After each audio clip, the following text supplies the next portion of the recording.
We bought this 107-year-old house that was built in 1918 for 80,000 bucks right before it was torn down. We took off 3 layers of wall coverings, 3 layers of ceiling coverings to get all the way down to the original framing.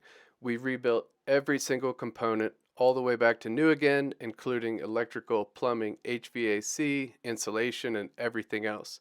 Here are 5 home renovation pro tips that we learned during the renovation that you absolutely must know.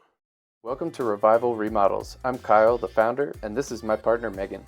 We've been remodeling homes our entire lives, and we're here to share our expert advice and money-saving tips on home improvement, remodeling, rental properties, and more. All right, here's our 5 pro tips for home renovations. Number 1, spray foam is worth it. I am a huge fanatic of spray foam. I've studied its benefits for thousands of hours, and it scares a lot of homeowners because it's around 50% more than traditional insulation methods. However, in my opinion, it's the only way to go. Air sealing is one of the biggest benefits of spray foam, where traditional forms of insulation fall short, like fiberglass.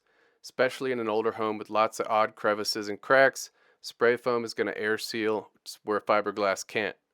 Spray foam also allows you to potentially size down your HVAC needs, so talk to your HVAC contractor, tell them you're installing spray foam, and they will likely be very pleased, and they may even size down your HVAC unit because of that.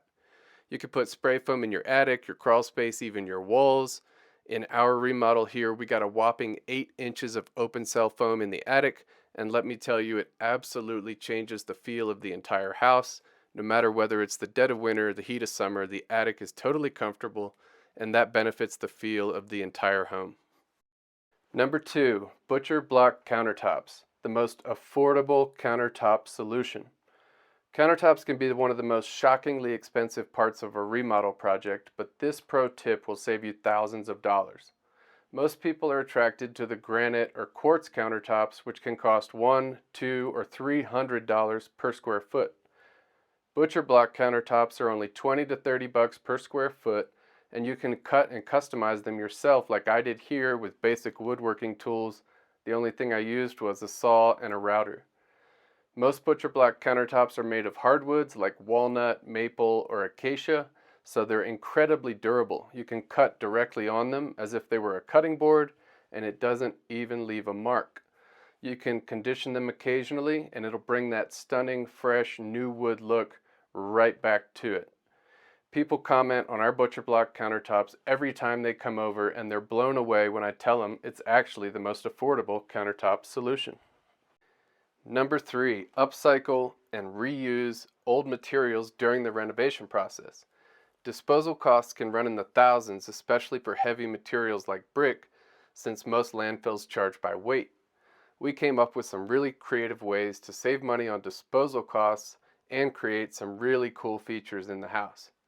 Old houses often have a lot of chimneys. In our case, the 107-year-old house we renovated had 4 chimneys for 4 different fireplaces that were once spread throughout the house. So we tore them down and we used the old bricks from the chimneys to create this stunning kitchen island surround, complete with a dishwasher, double sink, pendant light over top, and we even went the extra mile and installed a Philips Hue downlighting system under the countertop. Old houses have old wood, which means it's harder and better looking than the wood you buy today. The old wood torn out of renovations is great for making mantles or floating shelves throughout the house instead of throwing it away. Number 4, plumbing.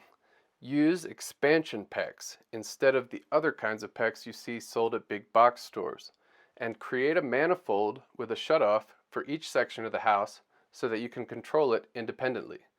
Traditional plumbing like copper or PVC pipe is prone to all kinds of issues, especially if you live in a cold climate like me up in Northern California. PEX piping is one of the best ways to upgrade your plumbing system to a near freeze-proof setup. The reason you need to use expansion PEX, also called PEX A, and not use the PEX B, which is typically sold at big box home supply stores, is PEX A, or expansion PEX, is designed to expand and contract under pressure and still remain sealed. The PEX B uses a clamping ring, and it's not as secure, and it can't withstand fluctuations in temperature and pressure as well. So you want to make sure to use PEX A or expansion PEX. I built this simple system manifold based off a system I designed. It looks a little scary, but honestly it's pretty simple. If you'd like me to send you over my plumbing design, I have it and I can send it to you. Just drop a comment below and I'll send it over. Number 5, Craftsman style headers for your interior door and window trim. Instead of trimming your interior doors and windows with the standard 1x4 or 1x6 trim that you see everywhere, you should get these Craftsman style headers that give a super classy Victorian vibe to your interior trim. You can get these Craftsman style headers pre-assembled by the foot from your local lumber or building supplier, and they'll give you a price per foot for the style of the Craftsman header you want. They typically will have 3 or 4 different ones.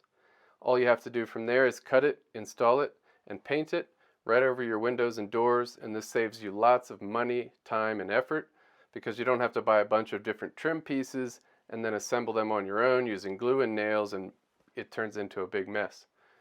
Our Craftsman style headers in our home get comments literally from every guest. They love them and they want their windows and doors to look like ours. For more pro tips like these, subscribe to our channel.